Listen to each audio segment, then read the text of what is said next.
Elliot Stroud sat at the head of a long, polished oak table inside the glimmering glass tower of Stroud Tech, a multi-billion-dollar tech conglomerate he had built from the ground up. Around him, a dozen sharply dressed executives flipped through reports, sipped on imported coffee, and recited performance metrics with mechanical precision.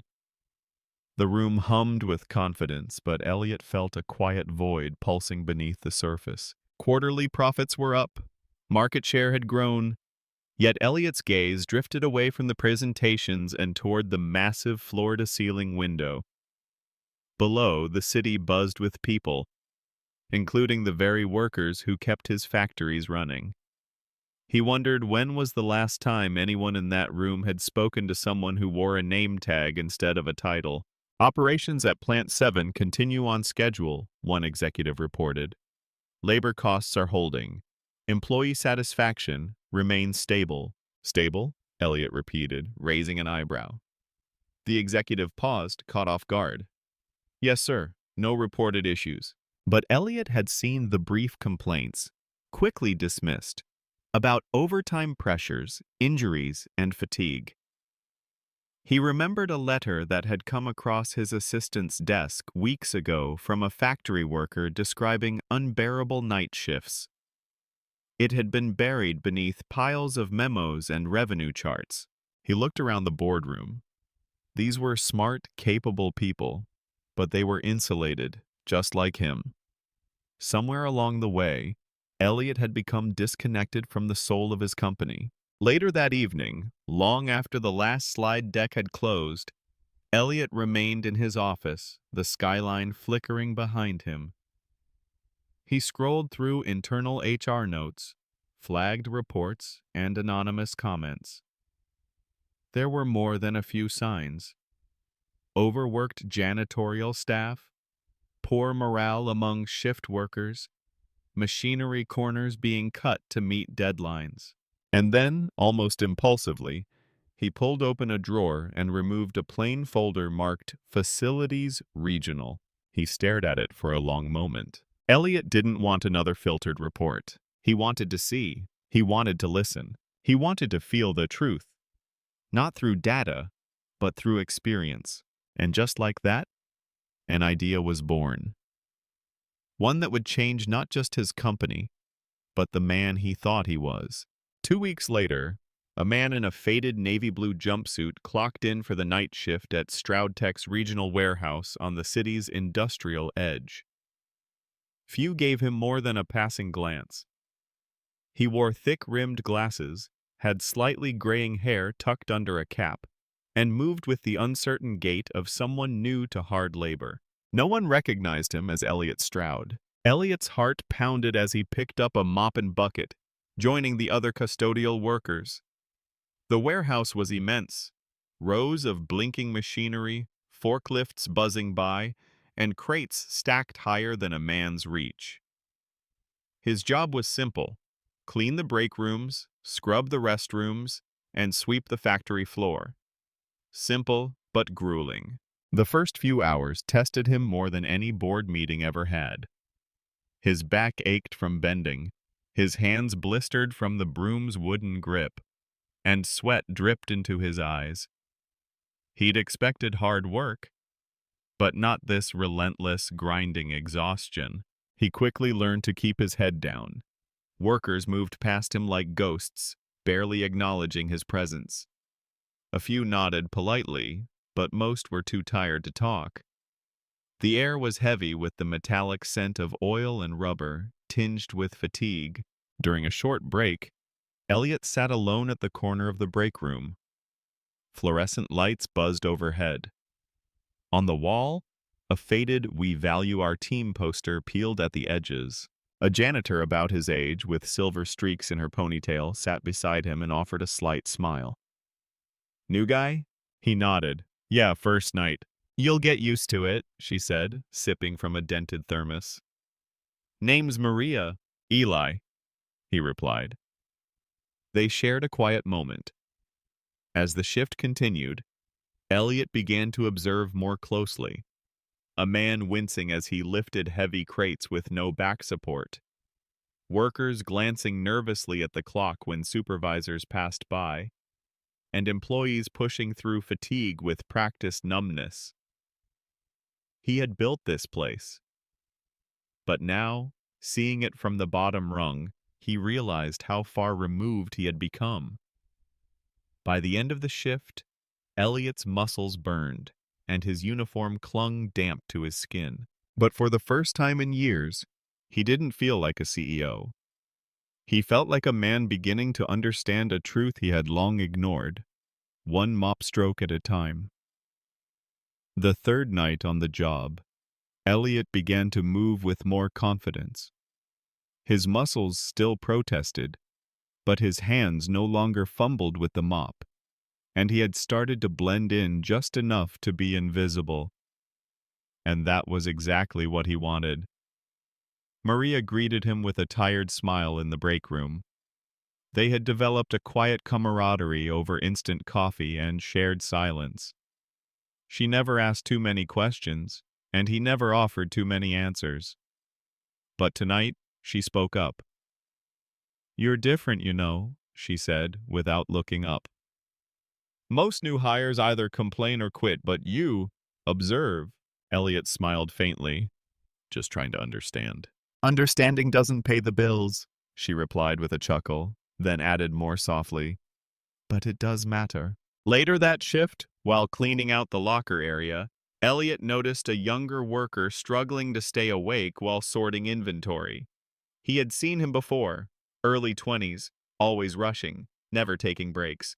Elliot offered him a bottle of water from the janitor's supply cart. "Long night?"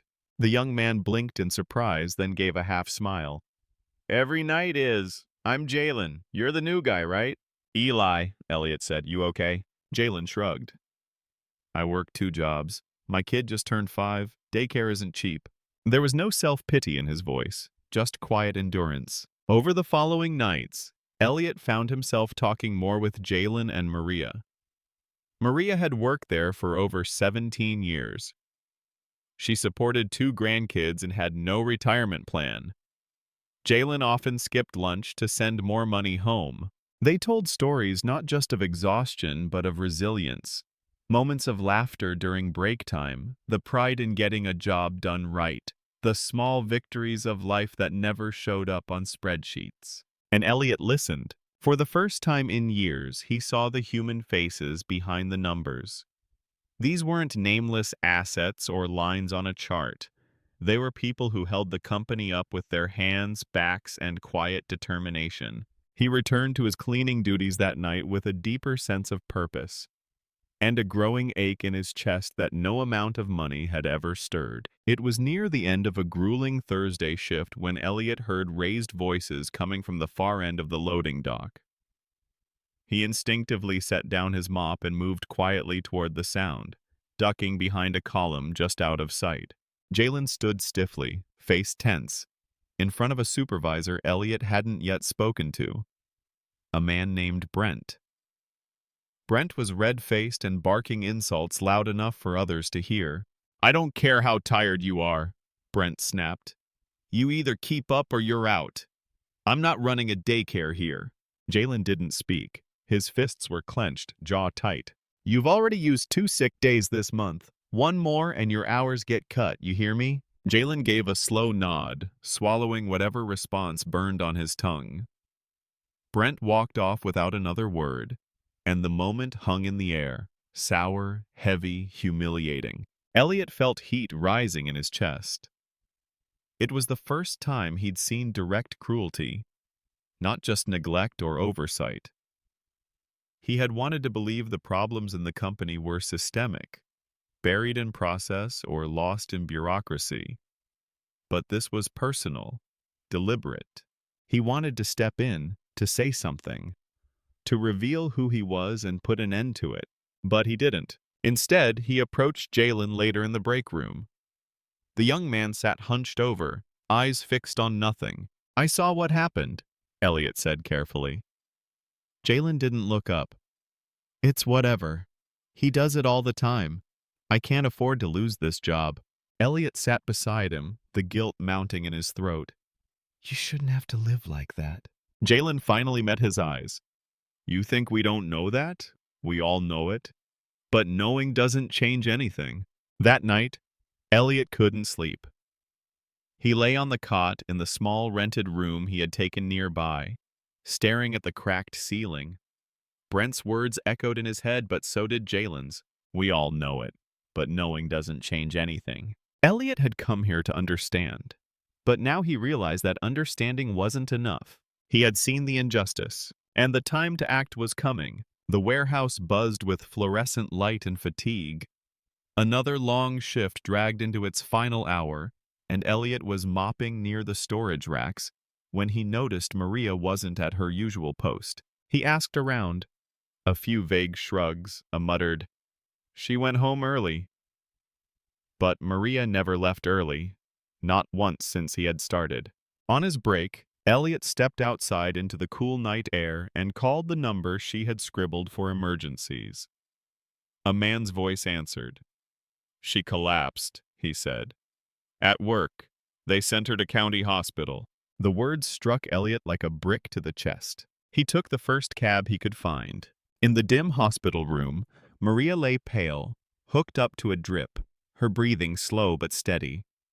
Her daughter sat beside her, holding her hand. "She's exhausted," the daughter said without looking up. "Overworked? She skipped meals, doubled shifts to make rent. And for what? Cleaning floors until her body quits on her?" Elliot felt sick. She had smiled through it all, carried weight no one should bear. All for a job he had designed, a system he had approved. He returned to his room but didn't sleep. He stared at the mirror, confronting a reflection he no longer respected. The next day, back at the warehouse, Elliot looked around with new eyes. Every strained face, every hurried step, every calloused hand told a story of sacrifice and neglect. He had come to observe, maybe even to understand. But now, he could no longer stand by. The moment had come. That evening, he packed up his uniform for the last time. He was no longer the janitor. He was the CEO again. But he was not the same man who had walked away from that boardroom. And when he walked back in, things would change. Elliot stood once again in the towering glass atrium of Stroudtech's headquarters. He wore his tailored suit, freshly pressed. But it felt different now, like armor he no longer admired. Within hours of his return, a memo went out calling for an all-hands town hall meeting. Executives murmured in confusion. Floor managers shuffled uneasily. The warehouse employees were bussed in, given front-row seats they'd never had before. The auditorium filled quickly. On stage, the spotlight found Elliot as he stepped forward. He looked out over the crowd, the faces of people he now knew not as employees, but as human beings with names, families, pain, and strength. "Good afternoon," he began, his voice steady but heavy. "Many of you know me as the CEO of this company. What most of you don't know is that for the past few weeks, I've been working alongside you." A ripple moved through the room, not as a boss, not in a suit, but in boots and a mop bucket. Gasps, then silence. Elliot continued. "I swept your floors. I cleaned your break rooms. I listened. And what I heard, what I saw, changed me." He paused, eyes locking with Jalen, then Maria, who had been wheeled in with the help of her daughter. "I witnessed moments of dignity in the face of exhaustion. I saw unfair treatment, fear of speaking out, people carrying the weight of this company while being overlooked. That ends today." The room remained hushed. "We're changing things. Not with another speech, but with action. Effective immediately. Wage increases for frontline workers, a full review of supervisor conduct, the establishment of an anonymous reporting line, and a shadowing program that requires every executive to work a shift on the floor each quarter." A murmur of disbelief, then scattered applause, then louder, then a standing ovation. Maria smiled faintly, eyes wet. Jalen looked stunned, as though the air had shifted around him. Elliot exhaled slowly. It wasn't just a reveal. It was a reckoning. 6 months later, Stroud Tech was unrecognizable. Not in the products it made, but in the way it breathed. The factory floors no longer echoed with silent fatigue, but with conversation, laughter, and the occasional hum of a portable speaker during breaks. Bulletin boards, once filled with corporate slogans, now displayed real messages from workers. Thank yous, ideas, even jokes. The executive shadowing program had become a requirement, not a suggestion. Every VP and department head worked side by side with frontline teams each quarter. Suits rolled up their sleeves and learned how much weight a full crate really held. Supervisors like Brent were quietly replaced. New leadership emphasized coaching over control. A rotating worker council met monthly with senior management. For the first time, the flow of communication went both ways. Maria had returned. Lighter duties, better hours, and a quiet pride in the ripple effect she had helped start. Jalen was promoted to a team lead position. His schedule adjusted so he could take his son to school in the mornings. As for Elliot, he changed too. He still sat in the boardroom, still made billion-dollar decisions. But he also walked the warehouse unannounced. He shook hands. He remembered names. He listened. One afternoon, he stood once more on the factory floor, watching a new batch of employees begin orientation. The training manager, once a skeptic, now said proudly, "This company used to be about output. Now it's about people." Elliot smiled, stepping back, unnoticed, just the way he liked it. He had once gone undercover to understand his company. Now he led it with understanding.